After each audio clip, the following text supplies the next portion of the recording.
Clearly, tragically, Ukraine is generating a lot of those injuries. Ukraine will become the subject matter experts in the years ahead, and we'll be learning from them. But in the meantime, it won't surprise you to hear that we're alongside our colleagues in Ukraine to help them do what they have to do to deal with their healthcare burden relating to traumatised people and people specifically who have lost limbs. We are in the heart of our defence, our nation's defence here at MOD Main Building, somewhere I used to work once upon a time, and I'm really pleased to say we are with a minister, and that is Dr. Andrew Murrison, MP, who is not only a veteran of politics but also has a reservist background too, and we'll look set to explore that. But I've not seen you since the Invictus Games. How was the Invictus Games for you? They were great, weren't they? Yeah, really good, really inspiring. Absolutely revelatory, I think, for somebody who's not actually been involved with it before. I found it absolutely brilliant. I think so. I mean, were there? Did you find the interaction with the other nations as well? Because clearly we've got our own community, but in terms of the other nations, 21 nations in all, how did you find that? Including Ukraine. Indeed. I think one of the great things was the reception that the Ukrainians had at Invictus, which was just extraordinary, wasn't it? I think so. I don't think it was unsurprising as well. There was definitely love in the room. Yes, there was. And also the interaction between the individual athletes as well, and those from our own Five Eyes community. The Danes as well are really bonded with, particularly over those shared operational experiences like Afghanistan. I just think it was a unifying purpose. But we were robbed, weren't we, with the wheelchair basketball It's by the Americans. Soon. Bit too soon, if I'm honest, to talk about that. I've got many friends, but what a spectacle! Yeah, I think so. I mean, for me, it was probably, if I had to choose, probably the event that I thought was most inspiring. But it's a classic, isn't it? It's a classic Invictus sport. It is, and it's exhausting watching it. I have to say, I still had a cycling event to complete, and I had to kind of make sure the batteries were in check when it came to preparing for that, because the excitement of the wheelchair basketball and the sitting volleyball as well, similar kind of atmosphere. But I'm really pleased that we've been. First of all, thank you for agreeing, because I did collar you at Invictus and say, please come on the podcast, and to sit here in MOD Main Building today is an absolute treat. And like with all of our guests, we like to go back to the beginning and talk about our shared military values, our shared military story as well. And where did it all start for you with your military career? Well, I joined in 1980 originally. So I joined as a reservist when I was at medical school, and I then got a university cadetship with the Navy. And when I qualified, I went into the Navy. So I was a medical officer in the Navy until 2000, when I was selected to be a candidate in the upcoming general election, and I transferred back to the reserves. I'm still there, so I'm in my 43rd year of regular reserve service. 43 years. Immense. So over 4 decades of service, and you're still serving. And in terms of that military career, on the regular side of it, what's been the key differences between sort of the regular versus the reservist, and being a member of Parliament and a minister at the same time? Well, if I'm honest, I probably had more fun as a reservist than I did as a regular. So I deployed as a reservist. More recently, I deployed as part of Operation Rescript. So I've done some sort of interesting things, I think I would say, whilst I've been a reservist, that I didn't really imagine I would when I left in 2000, because of course it had been the, I suppose, tail end of the Cold War. So not perhaps as kinetic, certainly for me, as some of my reserve service has been. That's quite an unusual thing as well for a member of Parliament. I know of one other, Lord Lancaster, who deployed when he was an MP overseas. I think he deployed to Afghanistan during parliamentary recess. How does the mechanics of that work, to put your hand up and deploy, albeit for op rescript during the COVID-19 pandemic? Was that an easy thing? Was there a learning process for the MOD? And how was that for you? Well, rescript was relatively straightforward because it was here in the UK. But TELIC obviously more challenging because it wasn't. So in terms of managing the day job, that was more difficult than rescript was. And I guess for us that do deploy, as a reservist, I put my hand up and deployed in operations a couple of times too. I mean, it's great for us as individuals because it's exciting, it's interesting, you feel like you're doing something positive as well. But I think the biggest thing for me, the biggest challenge was family. And of course, I think you've got 5 daughters. Yeah, I do. I've got two one. of whom are serving. 2 are serving. So you've not put them off then? No, apparently not. And whereabouts are they serving? So I've got one who's captain in the Gunners, and I've got one who's a logistician in the Navy. That's a question I was always asked, actually, about when you serve. Would you want my little girl's only 3.5. Would I want her to serve? And coming from a sort of a green background, I'd actually probably promote the light blue and dark blue services ahead of my own, just because I see particularly some of the culture within the Royal Navy. I know as a minister, but obviously of the dark blue variety, you might be biased towards one particular service.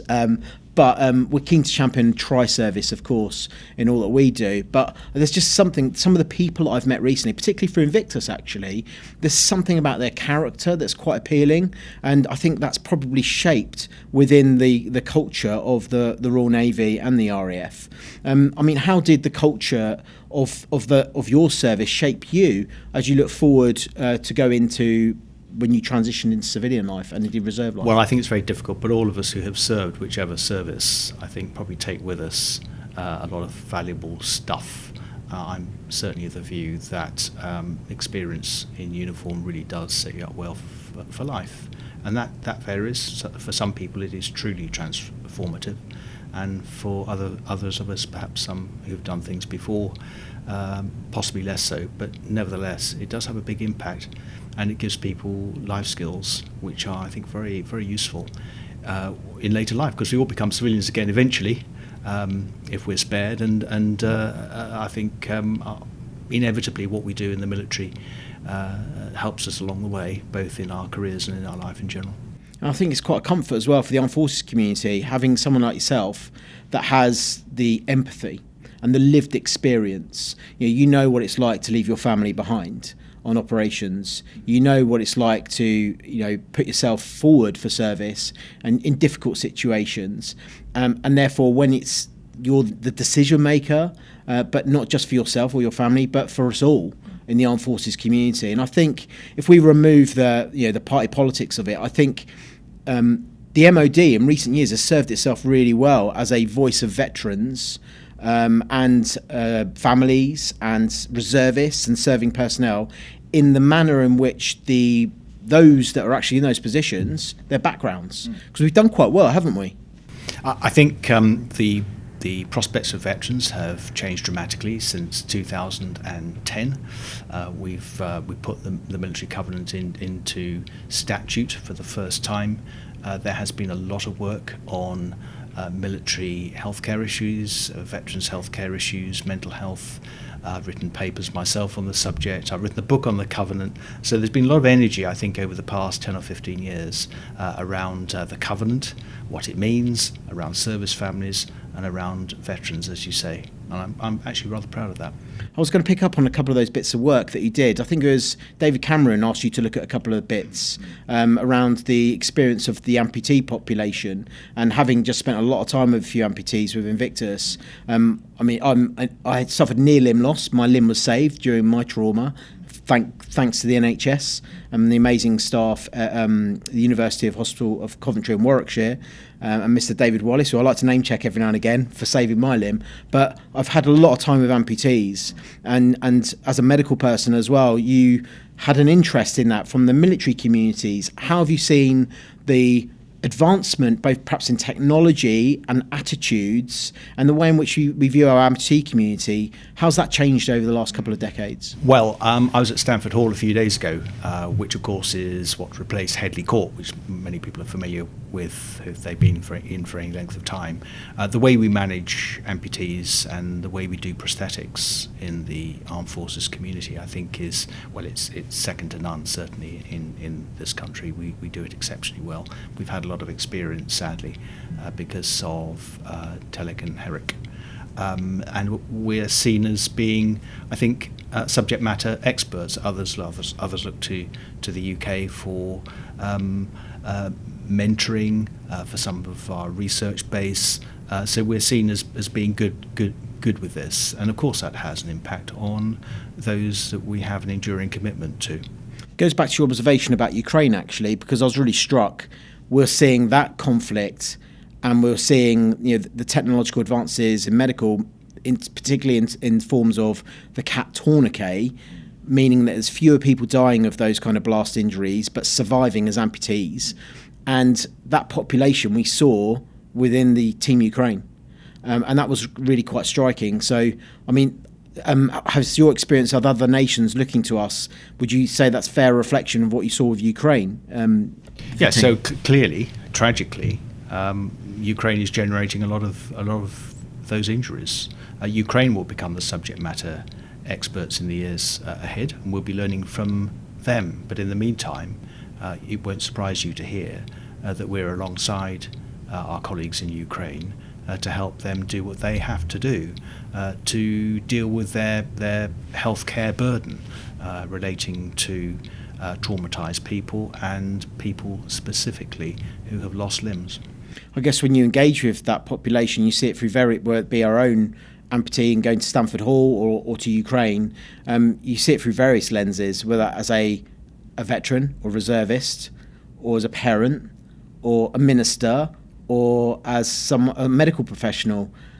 How do you kind of bring all of those experiences together and differentiate it, or do you? I don't think you can. So somewhere in your head the whole lot is computed, I suppose, and probably, I hope, some of the things you do as a minister is informed by the experiences you've had over time and some of the insights that perhaps you have because of your experience over a long period of time. So I hope that's the case, otherwise it will all have been wasted. Yeah, I think it leads me on to another point, is that some people unfairly point to politicians as being out of touch. And having worked for a number of MPs, including the Secretary of State for Defence as his agent back in the day, I know that's not the case, because first of all you have surgeries where people's real world experiences are there front and centre in front of you, your correspondence, but the lived experience that you've had through service and through your medical profession, I think that's an unfair charge. Would you agree? Yes, I think it is. But of course, the contrary argument is what sells column inches.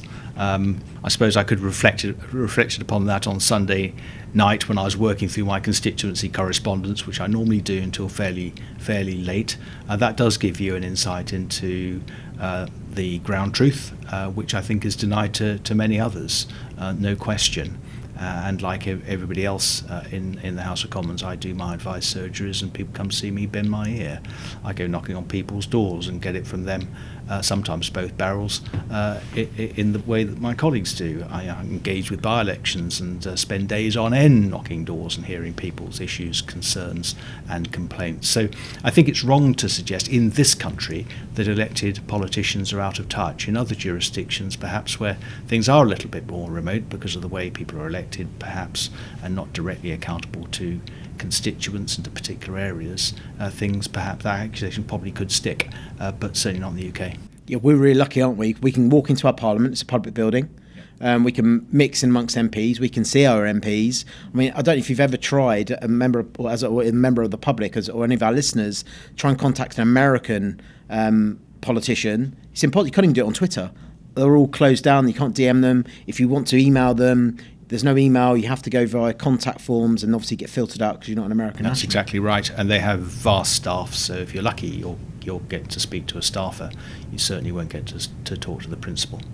Unless, of course, you want to be a donor, when I suspect probably things are rather different. But certainly if you're simply a constituent, given the size of constituencies in the House of Representatives and the buffer that the large staffs congressmen have, it's very difficult to have the sort of conversations that I have with my constituents on a daily basis. Yeah, and the staff here, right? Your staff hasn't grown exponentially in terms of the volume of casework, particularly from COVID-19. I'm told, as anecdotally, increased Is that right? Yeah, there's no doubt about that. So I had that conversation with my staff all the time, and there's no question of a doubt. In 2001, when I was elected, most of the correspondence was actually handwritten letters, would you believe? These days, if I get a handwritten letter, I'm delighted. I mean, it's so refreshing. Electronic communication has meant that there is so much more than there ever was. And because people still want to have a personal response, that does put quite a lot of pressure on. Perhaps that's a bit of a top tip. If you really want to get in front of your MP, write a handwritten letter. Yeah, because it's quite unusual. Top tip. Yeah. If we can perhaps move on to your ministerial life. I mean, you've held a number of ministerial roles, including now, and that role slightly changed, been rejigged because for the first time we now have a Veterans Minister at the Office of Veterans Affairs and sitting in Cabinet as well, which I think everyone agrees is good news, particularly when you view how other nations have progressed with that. So big thumbs up from me, that's for sure.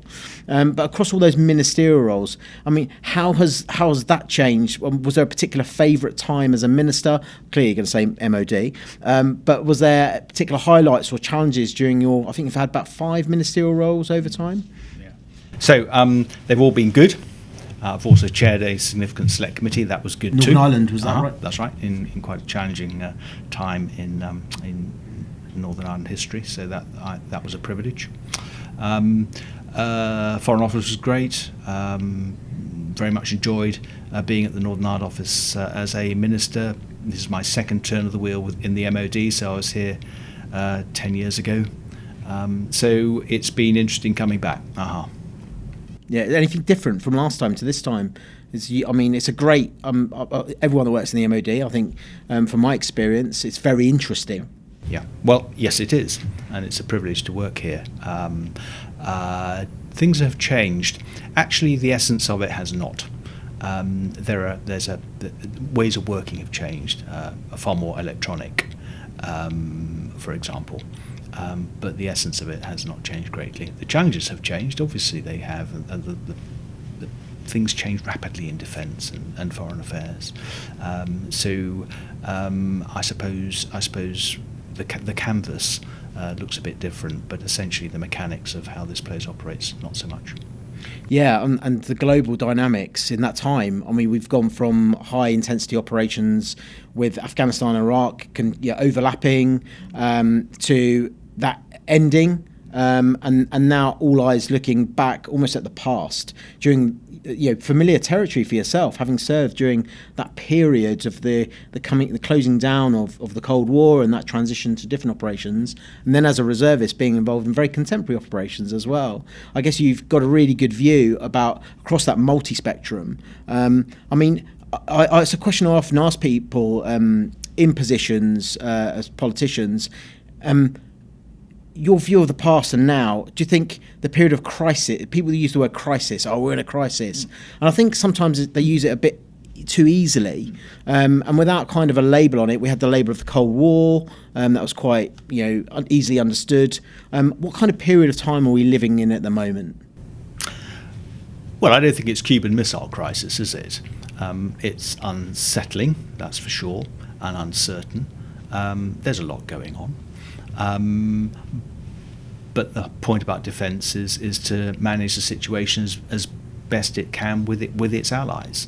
I think what's happened over the past several months is we've shown that NATO, when it acts together, is strong and resolute. I think a few commentators were giving up on that as a form of collective security. Well, following February last year, it's been shown not to be the case, that as an alliance we are able to face down our principal aggressor, and that's been quite heartening. Yeah, it has, I think, and it's been really good to see cross-party actually has been a consensus, because I like to think politics is a journey towards consensus. Yes, there are differences, but I think defence has been that one area, particularly for Ukraine, where everyone was really put party politics aside, in fact, and has come together in the main in order to put the country first before differences around ideology, which is quite refreshing. Yes, I don't think there's any ideology in this. I think there is cross-party consensus on the aim, which is to support Ukraine facing down Vladimir Putin's Russia in its illegal invasion. And certainly as far as the UK is concerned, we're with Ukraine for as long as it takes. And it's been good that the UK has been, I think, probably in the forefront of that. Yeah, I agree. And as we record this, there'll be people on operations globally around the world. This will be going out just before Christmas, and people will be listening to this over Christmas as well. There might be people on operations now listening to this in a far-flung part of the corner of the world, hopefully, because I've got a massive podcast audience, obviously. I mean, what would be your... I mean, I've served overseas at Christmas. I know what it's like to be away from family, and you make the best of it, right? It can be quite good fun, but... It's not the same, is it? It's not the same. I mean, what was your experience of being away at Christmas, and what's your message for those serving overseas today? Well, just a big thank you, and thank you for giving me the opportunity to relay those thanks. It's not great, but we make the best of it.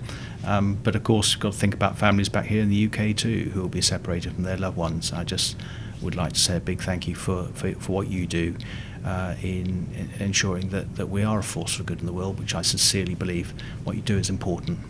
And are there any amusing stories from Christmas serving on ship? Or there's lots of food fights. Sometimes happen. Yeah. Yes. Yeah. Well, I think people just make the best of it, don't they? Wherever we go, that's kind of what we do.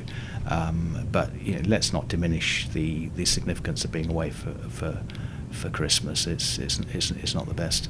But we have to kind of do what we do and just be secure in the knowledge that what we're doing is important. It is. I was talking to James Gray about Operation Christmas Box, those little morale boxes you get through, and how he's been behind that campaign. I think he said one Christmas 20,000 plus boxes went out, and each one of those boxes is a human life.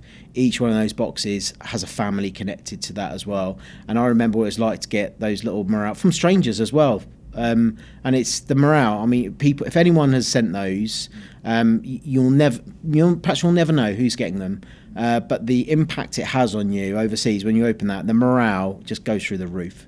It means so much, and that's what's great about our country. The UK's public response to our armed forces is phenomenal.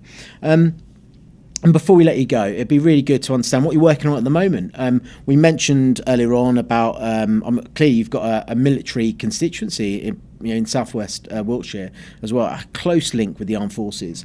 And we mentioned some of the pieces of work you've done in the past around the amputee population. But in terms of your ministerial role, is there anything particularly you've got coming up? Any exciting news for the community? Because your brief covers serving people, armed forces families, reservists, cadets, recruitment, transition, the Armed Forces Covenant, lots of things. Anything exciting you've got coming up over the short term? Well, I don't think it's any secret that recruitment and retention is an issue. It's not just an issue for the UK, it's an issue for all jurisdictions right across the Western world. We cannot get people in sufficient numbers and with the right skills to join defence, and the outflow is challenging as well. Particularly in the current market where there's plenty of competition for those people, high quality people, highly skilled people. So we have to make sure the defence is attractive to them, to attract them to join and to keep them when they do join. And that's why we commissioned Rick Haythornthwaite from the private sector to come in and see what we're doing right, see what we're doing wrong, and see if we can incentivise people better. That's a massive piece of work that's recently reported, and at the moment we're running through all of his recommendations just to make sure our defence offer is the right one and that it's attractive for people, and hopefully the UK will be able to recruit sufficient numbers of people with the right skills and hold on to them, and will be an exemplar for others to follow. So that's main effort. Well, if anyone's interested in that report, I'll put that in the show notes so people can access that. I'm not even going to attempt to say I will mess it up. It's the Haythornthwaite review. There we go. Smash that, obviously. And then the last comment: anyone that's been sat where you are, serving or reservist, that's thinking, do you know what? That's an extraordinary career. 43 years of service as well. Back in my community, do you know what? I'm going to stand for local government or just get involved in politics. What would be some of your advice looking back across your career? Well, I would say go for it. Go into it with your eyes open, though. If you want to be a politician, go and knock some doors, speak to some people, because you may not like it. Get elected as a councillor, I would certainly recommend that, something I never did, and that very much to my detriment. But yeah, if you want to serve community, then elected politics, although it's got a bad name at the moment, probably, I think is an honourable and worthwhile thing to do with your life. Minister, thank you very much. We'll leave it there.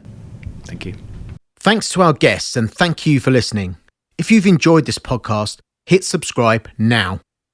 Alternatively, you can support our mission by checking out in the show notes below, where you can rate, donate, or become our mate. Thank you.